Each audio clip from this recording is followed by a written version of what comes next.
Greetings and salutations, Real Estate Undergrounders. It is Ed Matthews with the Real Estate Underground. Thank you so much for joining us again today. With me is Dave Dubeau. Dave and I met, it's got to be 2.5, 3 years ago, where he was kind enough to appear on one of our early podcasts. And since we've gotten better at it, I figured I'd ask him to come back.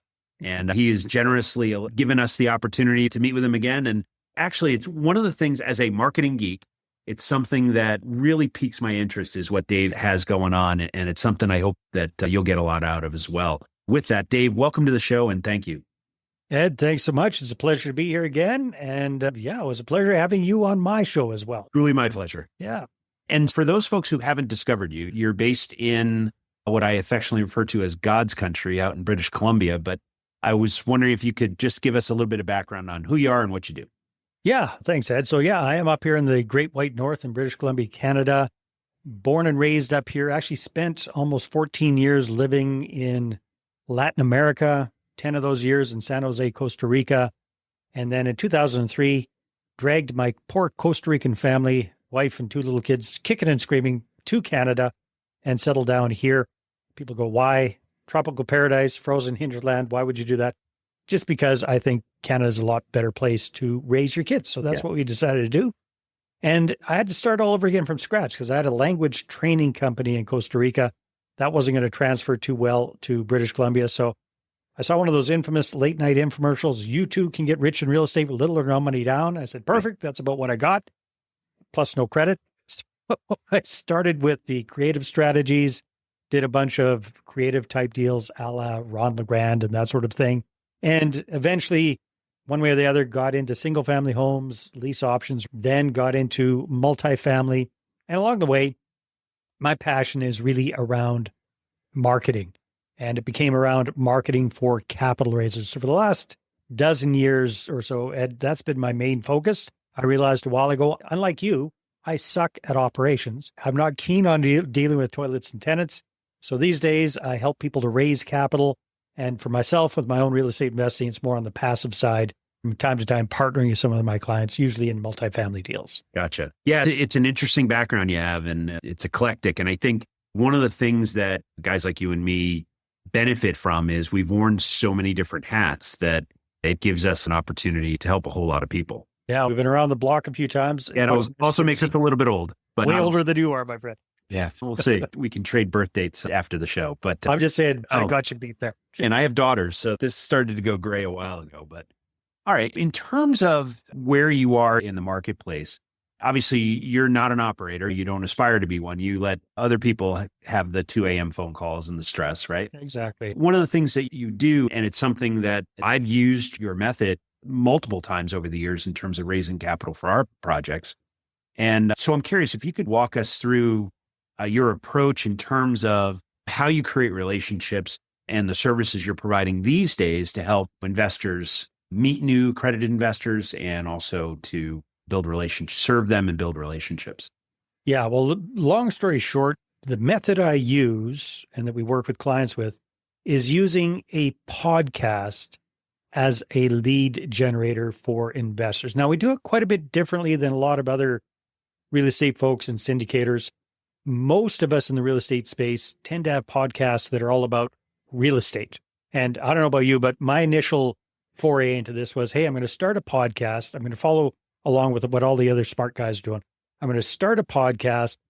I'm going to try and interview the Grant Cardones, the Robert Kiyosakis, the Ed Matthews of the world.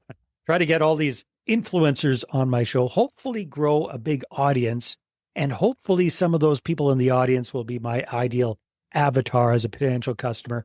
And hopefully some of them will figure out how to click on a link and book a call and all this kind of stuff. So there's a lot of hoping and not a lot of happening.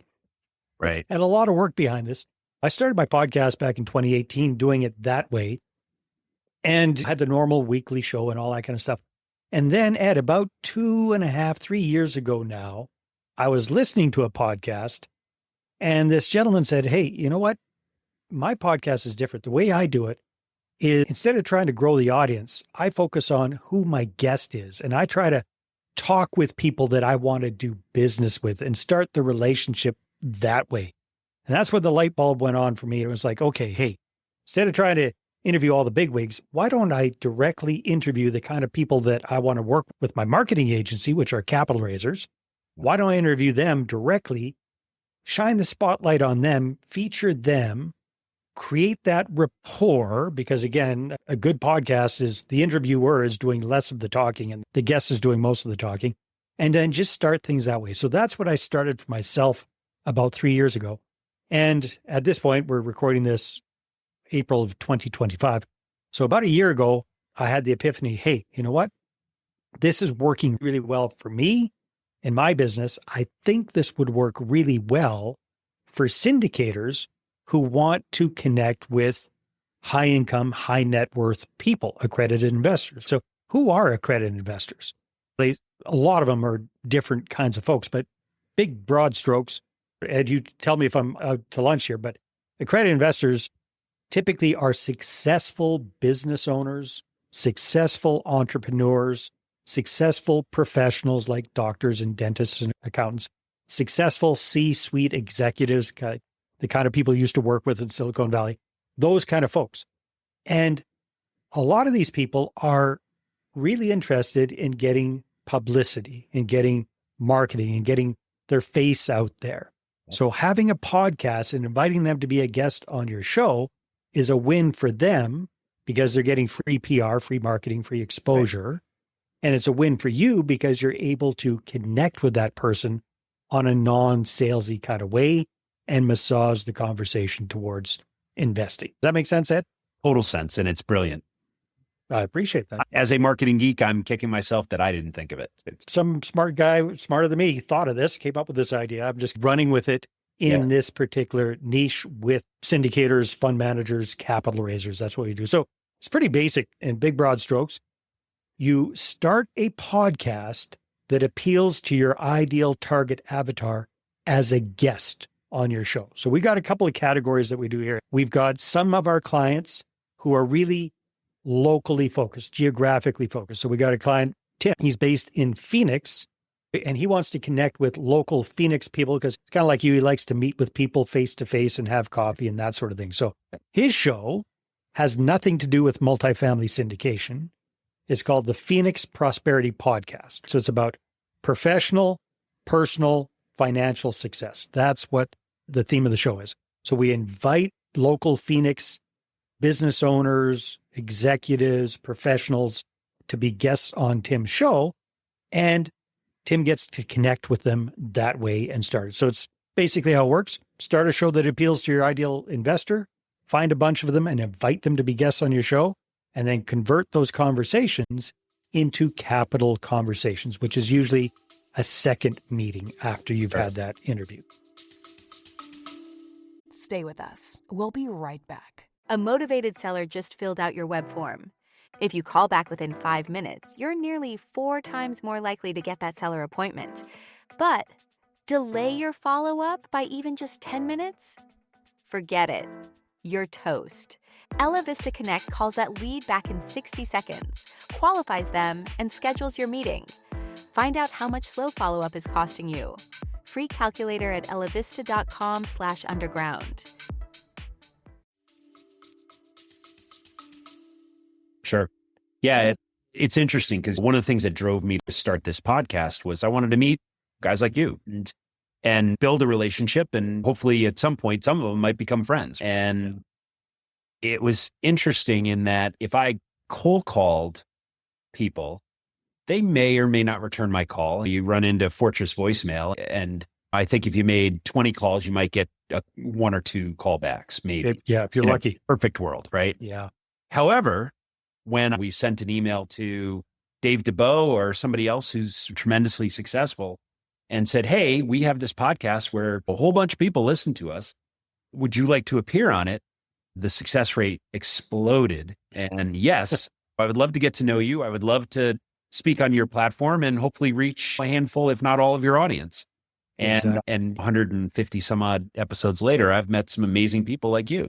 And that's why I started this selfishly. And then once I got those people on, I got to ask them all the questions like, hey, I'm learning here. So let me ask you a whole bunch of questions on how you do what you do.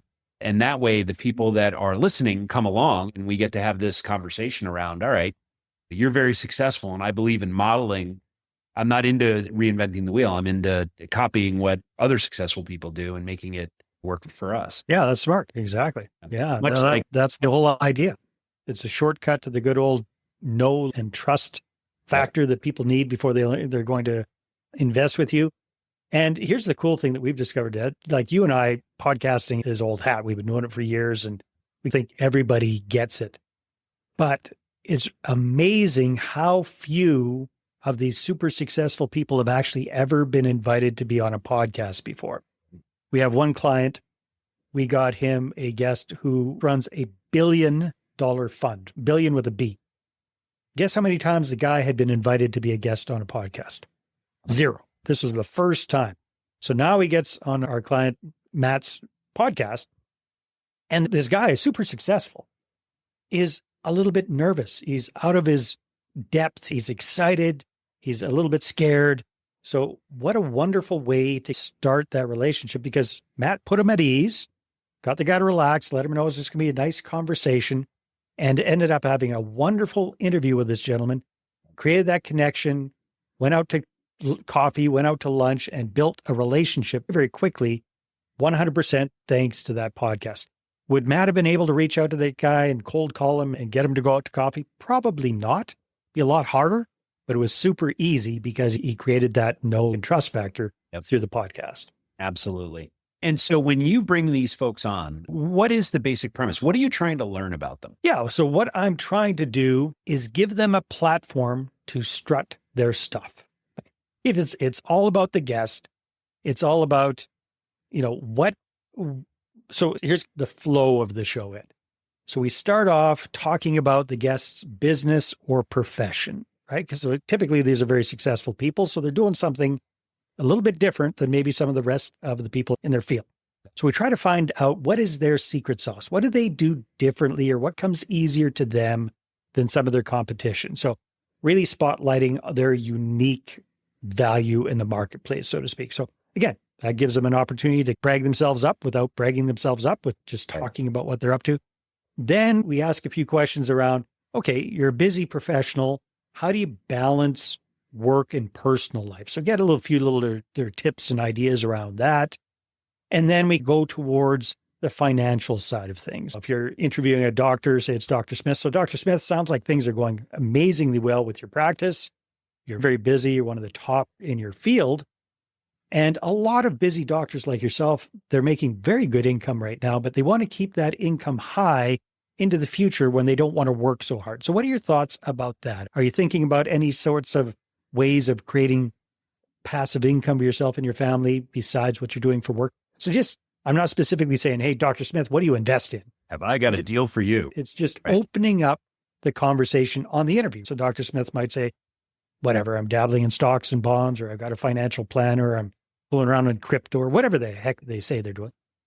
We're just talking about it. And then the magic actually happens after we stop the interview, Ed. So we've stopped the interview, still on Zoom with Dr. Smith.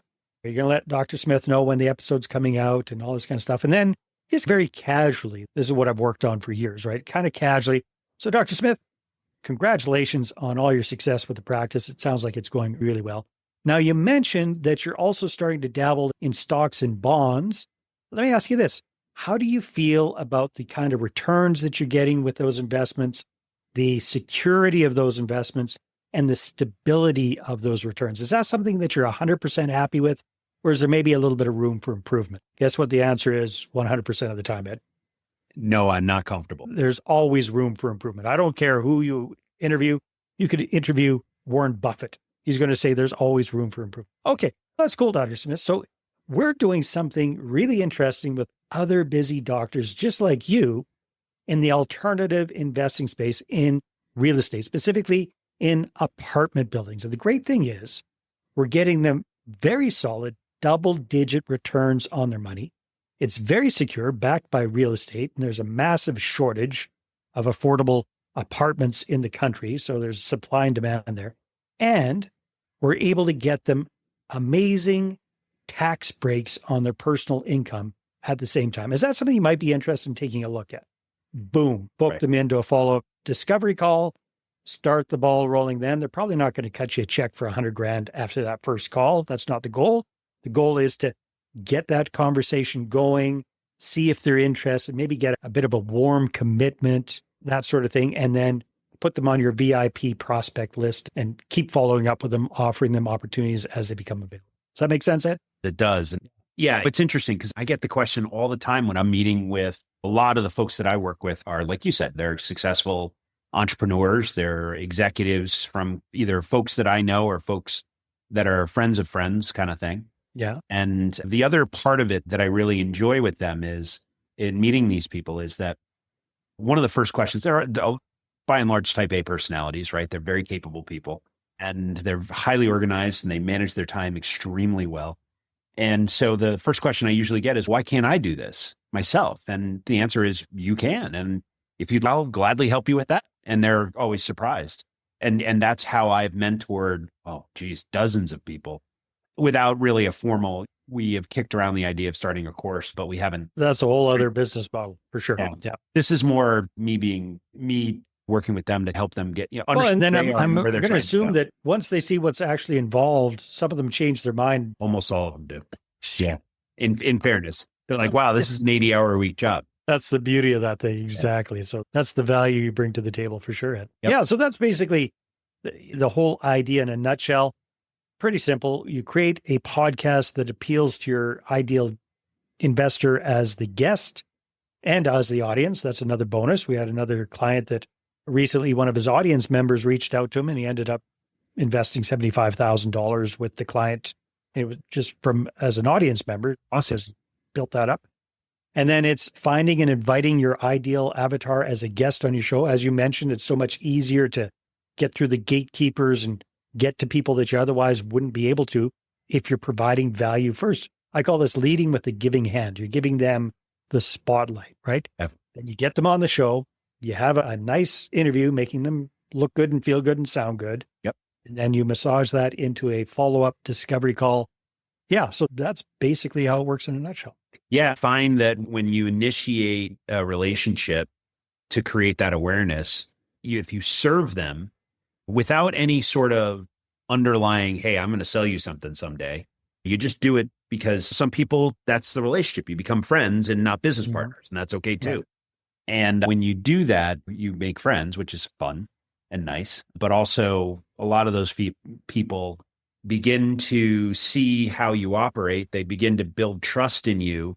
And then at some point in the relationship, you earn the right to do business with them. And then it becomes a decision. Yeah. And what we try to do is exactly along those lines, Ed. We just try to speed it up a little bit, right? So we're definitely not going for the jugular, trying to get them to invest day one, but we do want to lead the conversation in that direction as quickly as possible, because the way we do the podcast, it is definitely a direct lead generator for the business. Yeah. But you're creating that relationship and you're serving them first, which is really exactly. important. Lead with the giving hand. Make them look good, make them feel good, make them shine. We even go to the next step, which is after we've finished the interview, we take it and we create social media content for the guests so they can really strut their stuff. Everybody's on social media these days, so we'll create 3 or 4 reels, those short form little skinny videos with the subtitles on them.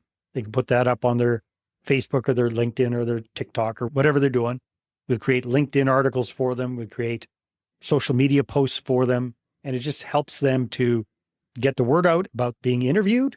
And selfishly, it also helps our clients get more eyeballs on their shows at the same time. Sure. And give those people the insight into, I'm being interviewed by Dave, and Dave's a really good guy and he knows what he's talking about. And there's a kinship that gets created. Exactly. Right? Yeah. That's what it's all about. Okay. So I'm always interested in entrepreneurs like yourself and what gets you out of bed on Monday morning? Because at some point, one of the things I discovered in my travails in Silicon Valley is at some point, the mortgage is paid, the college tuition is all paid up, retirement is chock full and going to throw off plenty of money. And nevertheless, you get out of bed on Monday morning. So there's a purpose there. And so I'm curious, in your mind, and you're a tremendously successful person, what is your purpose? What gets you out of bed on Mondays? Curiosity, I think. Yeah, I'm a curious person. I one of those very fortunate people. I actually love what I do. Marketing and figuring stuff out and overcoming obstacles and dealing with problems.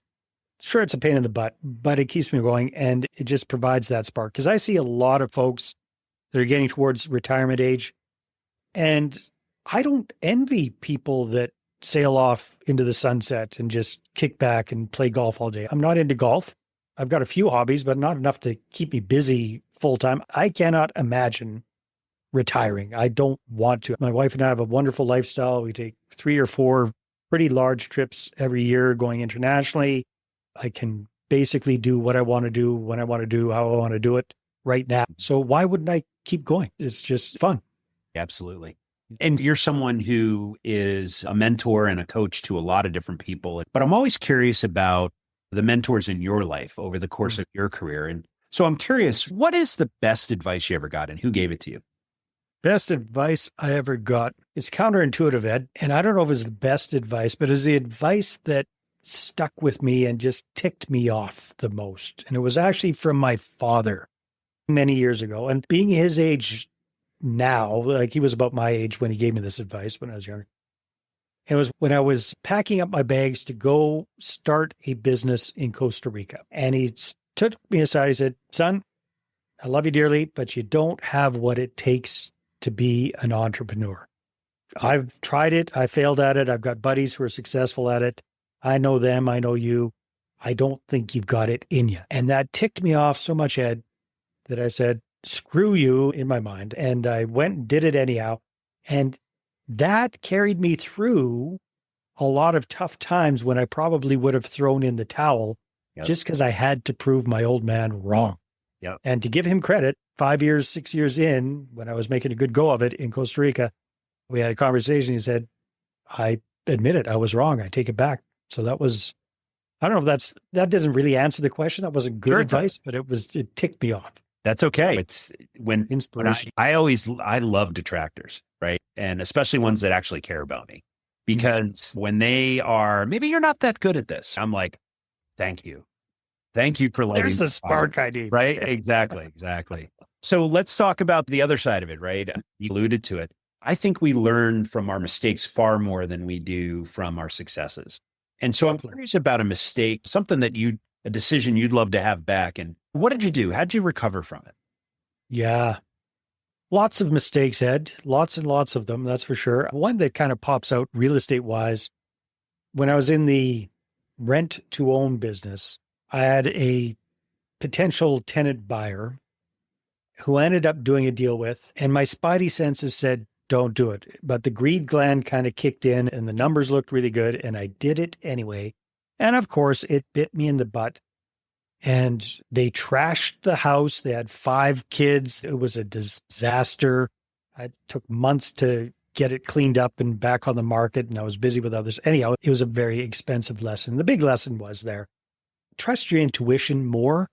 If that little voice is nagging you for it, I can't explain exactly why. Some people that are religious are saying that's God talking to you. Other people say it's the universe. Other people say it's all your senses are kicked. But whatever it is, pay attention, right?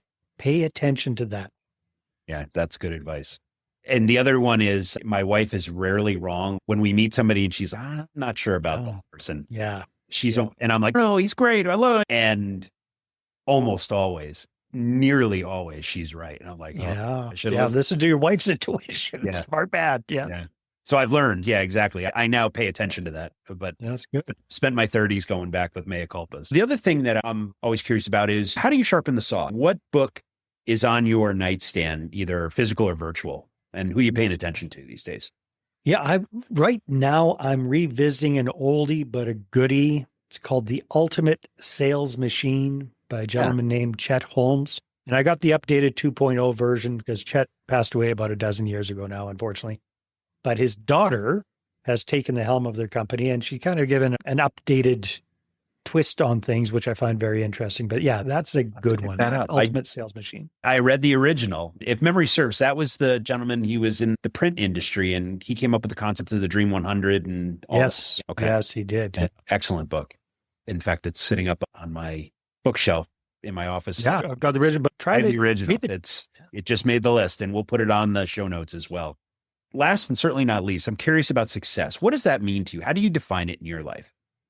Yeah, you know what? The older I'm getting, Ed, yeah, money is important, but it's definitely not everything. I think it's providing value, as corny as that sounds, but like serving other people, whatever that looks like for you.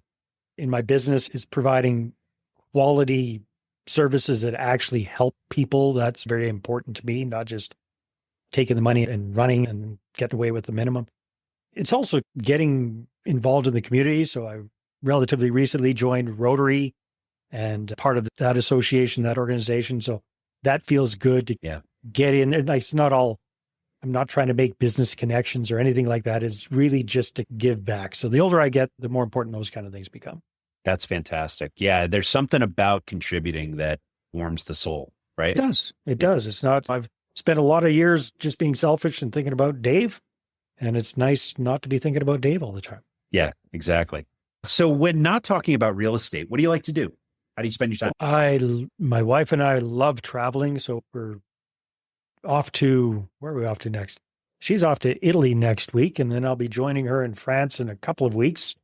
And then we're off to Portugal in September, and then Mexico in December, and all over the place. So yeah, traveling is a big thing. Wonderful. When I'm not traveling, I like to take, if I can, I like to take like little mini close to home getaways. In the summertime, actually spring, summer, and fall, I enjoy kayaking. I'm up here in British Columbia. There's lots of lakes and rivers and fun stuff like that. So I just throw the kayak on the vehicle and get out of Dodge, go get out in nature, kayak a bit. I really enjoy that, and enjoy skiing in the wintertime. So we've got some great ski hills close to home. Go skiing every once in a while. Wonderful. So if people want to learn about you or your consulting business or anything else about Dave Dubeau, what's the best way to do that? You know what? I would love people, if they're interested in learning about how to use a podcast to generate accredited investor leads, go grab a free copy of my book. It's at 20accreditedinvestorsbook.com. Again, the number 20accreditedinvestorsbook.com. If you're watching this, you can see that behind me. Trade in your name and your email address, get a copy of the book. You'll be in my environment. You'll be in my ecosystem. You'll be hearing from me. And if you want to have a chat, you can just reach out that way. Fantastic. Dave, thank you so much for your time today. It's a pleasure to see you, my friend. Continued good fortune, and we'll take this offline and keep in touch. Thanks so much, Ed. This has been the Real Estate Underground. Don't forget to subscribe. It helps us grow. Until next time, Undergrounders, remember your real estate journey begins with a simple step forward. Now get to it. Bye for now.